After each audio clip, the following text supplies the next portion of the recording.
और साल 1993 में बृजभूषण सिंह विनोद कुमार सिंह को तकरीबन 20 गोलियां मारी, जिसके कारण वह 14 महीने तक अस्पताल में भर्ती रहे। जिसके बाद बृजभूषण सिंह जो है वो उस शख्स से गोली और बंदूक हाथ से छीन लेते हैं, जिसके बाद राजिंदर सिंह को मार। भूषण सिंह साल 1992 में बाबरी मस्जिद विध्वंस मामले में भी शामिल था। इंटरनेशनल गैंगस्टर दाऊद इब्राहिम के शूटरों को शरण देने का भी इन पर आरोप है। इन दोस्तों, बीजेपी के दबंग सांसद बृजभूषण के खिलाफ भारत के टॉप महिला रेसलर ने बीते महीने प्रोटेस्ट किया और मानसिक टॉर्चर और यौन उत्पीड़न जैसे संगीन आरोप लगाए थे।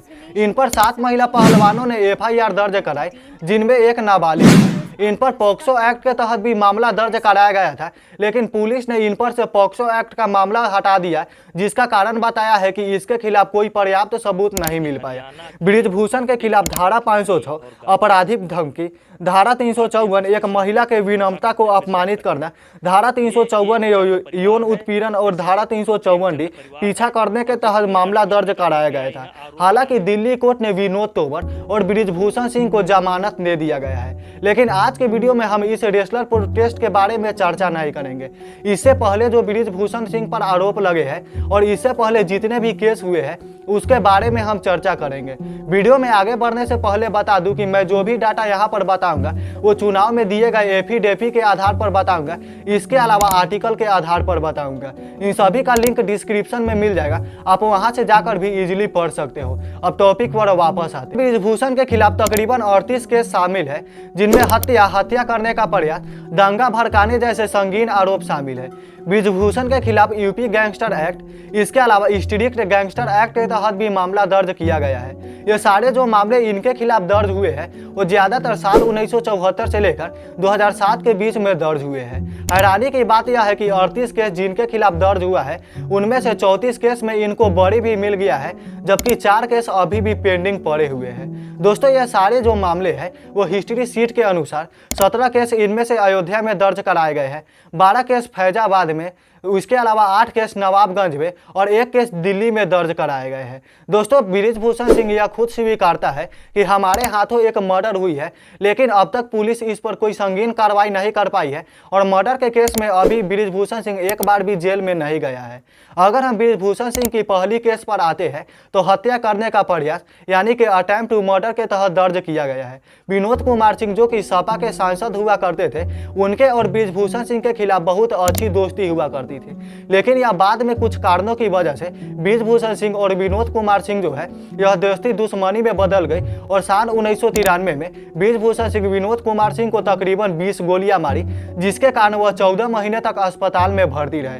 दोस्तों, यह सारे जो शब्द है यह कोई हमारे शब्द नहीं है, विनोद कुमार सिंह खुद एक इंटरव्यू में दिया और यह बताया। इस केस के बाद बृजभूषण सिंह पर आईपीसी धारा 307 हत्या करने का प्रयास, 147 उपद्रव फैलाना, धारा 148 घातक हथियार रखना जैसे बहुत संगीन आरोप में फंसाया गया था। 29 साल बाद यानी कि दिसंबर 2022 में पर्याप्त सबूत न होने के कारण इस केस में बृजभूषण सिंह को बरी कर दिया गया था, लेकिन सीबीआई की जांच में कुछ नहीं पता चला। दोस्तों, दिल्ली कोर्ट ने यह भी चेतावनी दिया कि सीबीआई ने इसमें जांच करने का अच्छी तरीके से प्रयास नहीं किया, इसके अलावा सबूत इकट्ठा करने का भी प्रयास नहीं किया। बृजभूषण सिंह पर जो दूसरा केस लगाए गए हैं वो मर्डर से रिलेटेड है, जो कि साल 1991 में इन्होंने किया। पंडित सिंह के बड़े भाई राजिंदर सिंह की इन्होंने हत्या कर दी। साल 1991 में पंडित सिंह के बड़े भाई राजिंदर सिंह और बृजभूषण सिंह एक पंचायत में शामिल होने के लिए गए थे। वहां पर एक तरफ से गोली चलती है, जो कि राजिंदर सिंह को यह गोली लगती है, जिसके बाद बृजभूषण सिंह जो है वो उस शख्स से गोली और बंदूक हाथ से छीन लेते हैं, जिसके बाद राजिंदर सिंह को मार देते हैं। सारे जो मामले हैं वो मैं अपने से खुद नहीं बोल रहा हूँ, बृजभूषण सिंह खुद एक इंटरव्यू में बताता है। बृजभूषण सिंह यह भी बताता है कि इस घटना के जो अच्छे गवाह है वो लल्लू सिंह है, जो कि अभी फैजाबाद जिले से सांसद है। लेकिन इस मामले में भी बृजभूषण सिंह को पर्याप्त सबूत न होने के कारण इस मामले में भी उनको बरी दी जाती है।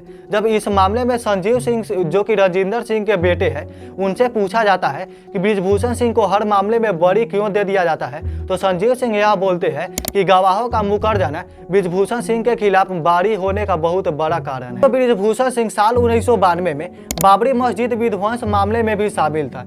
सीबीआई यानी दिल्ली के सेंट्रल ब्यूरो इन्वेस्टिगेशन ने इस मामले में तकरीबन 39 लोगों को गिरफ्तार किया था। इस मामले में कार सेवकों के खिलाफ आईपीसी धारा 147 यानी कि दंगा भड़काना, 153 यानी कि दंगा भड़काने के इरादे से उकसावा देना, 153 शत्रुता को बढ़ावा देना जैसे संगीन आरोप भी शामिल थे। इसमें बृजभूषण सिंह को संदिग्ध आरोपों में भी शामिल किया गया था, लेकिन यह पूरी तरीके से नहीं फंस पाए। साल 2020 में सुप्रीम कोर्ट ने इस मामले में भी बृजभूषण सिंह को बरी कर दिया था। बृजभूषण सिंह का यह कहना है कि उस समय यूपी के जो मुख्यमंत्री है वो मुलायम सिंह हुआ करते थे। मुलायम सिंह के द्वारा मैं गिरफ्तार किया जाने वाला यूपी का पहला गैंगस्टर। तो सीबीआई के रिकॉर्ड के अनुसार इंटरनेशनल गैंगस्टर दाऊद इब्राहिम के शूटरों को शरण देने का भी इन पर आरोप है, जिन्होंने साल 1992 में मुंबई के जेजे अस्पताल में सरेआम गोली मारकर हत्या कर दी थी।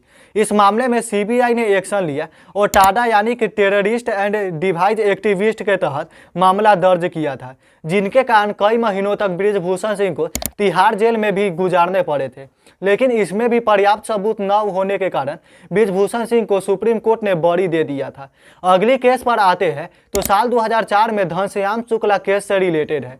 दोस्तों, इस केस में बृजभूषण सिंह दोषी है या नहीं है इसका तो अभी तक पता नहीं चल पाया है, लेकिन वह उस समय गैंगस्टर में इतना ज़्यादा कुख्यात था कि इस मामले में भी उस पर ही शक किया गया। साल 2007 में एक बीजेपी एमएलए की कार एक्सीडेंट में मौत हो जाती है, जिसके बाद इस मामले में बृजभूषण सिंह का हाथ था या नहीं था इसका तो अभी तक सीबीआई भी पता नहीं लगा चुकी है, लेकिन शक के आधार पर लोग कहते हैं कि इस मामले में भी बृजभूषण सिंह का ही हाथ था। दोस्तों, इसके बाद कहा जाता है कि उस समय के प्रधानमंत्री अटल बिहारी वाजपेयी ने भी बृजभूषण सिंह को कॉल किया था और बोला था कि तुमने उसे मरवा दिया। तो यह सारे जो शब्द है वो बृजभूषण सिंह इंटरव्यू में बताते हैं, मैं अपने से कुछ भी ऐड नहीं कर रहा हूँ। सीबीआई ने इस मामले में एक रिपोर्ट भी दायर करी जिसमें परिणाम पूरा शून्य था। जब इस मामले में घनश्याम शुक्ला की पत्नी नंदिता शुक्ला से पूछा जाता है तो यह बोलते हैं कि एक्सीडेंट में पूरी तरीके से शादी किया गया था, लेकिन कुछ साल पहले सुप्रीम कोर्ट की एक अंतिम रिपोर्ट आई जिसमें पूरी मामला को परिणाम को शून्य कर दिया गया। दोस्तों, मैंने उन 38 केसों में से इम्पोर्टेंट केसों को बताया जिनको आपको जानना बहुत ज्यादा जरूरी है, लेकिन 1980 और 90 के दशक में तो इनके खिलाफ बहुत ज्यादा ही केस दर्ज होते थे। दोस्तों, बृजभूषण सिंह अपने इलाके यानी कि गोंडा, केसरीगंज, फैजाबाद इलाके का डॉन है। दोस्तों, भले ही बाहर के लोग उनको अपराधी कहते हो या फिर रेपिस्ट कहते हो, लेकिन वहाँ के जो लोग हैं उनको आदर्श मानते हैं। बृजभूषण का लगभग 50 शैक्षणिक संस्थान चलता है, जिसके कारण वहाँ के जो लोग हैं और वहाँ के जो स्टूडेंट आने वाले समय के भविष्य है वो बृजभूषण सिंह को अपना आइडियल मानते हैं। दोस्तों, साल 2003 में अमेरिका और भारत के परमाणु समझौते में यूपीए की सरकार हुआ करती थी। उस समय बृजभूषण सिंह बीजेपी में हुआ करते थे। बृजभूषण सिंह ने बीजेपी के खिलाफ जाकर कांग्रेस और यूपीए सरकार को वोट किया था, जिसके बाद इसको बीजेपी पार्टी से निष्कासित कर दिया गया था, जिसके कारण यह 2004 में सपा के सीट पर लड़े और 2004 में भी यह सांसद बन गए। दोस्तों, योगी सरकार को भी यह हाल ही में क्रिटिसाइज किए थे। साल 2022 में जब यूपी में बाढ़ के लिए प्रबंधक जो उपस्थित कराए गए थे उसमें काफी ज्यादा कमी देखने को मिली थी, जिसके बाद भी बृजभूषण सिंह खुलकर बोले थे। फिर भी योगी सरकार वहां पर कुछ नहीं बोल सकी थी। बाबा रामदेव, जिसको बहुत सारे बीजेपी के जो लीडर है वो अपना आइडियल मानते हैं, उसके खिलाफ तो यह लगातार बोलते ही रहते हैं। बृजभूषण इतना दबंग है, इसीलिए तो भारत के टॉप महिला रेसलरों को एफआईआर दर्ज करवाने के लिए सुप्रीम कोर्ट का रुख करना पड़ता है। इसके अलावा नाबालिग के जो पिता है वो दबाव में आकर अपना पॉक्सो एक्ट का मामला हटाने के लिए अपना बयान बदल लेते हैं, जिसके कारण दिल्ली पुलिस पॉक्सो एक्ट हटा देती है। इससे आप समझ सकते हो कि बृजभूषण सिंह कितना दबंग है और अपने क्षेत्रों में कैसी छवि बना रखा है। आप इस टॉपिक पर क्या सोचते हैं नीचे कमेंट जरूर करें। अगर वीडियो अच्छी लगी तो लाइक करना, चैनल पर नए हो तो सब्सक्राइब करके बेल आइकन प्रेस कर देना, क्योंकि आपका भाई इसी तरह के वीडियो लाते रहता है। तब तक के लिए जय हिंद, वंदे मातरम।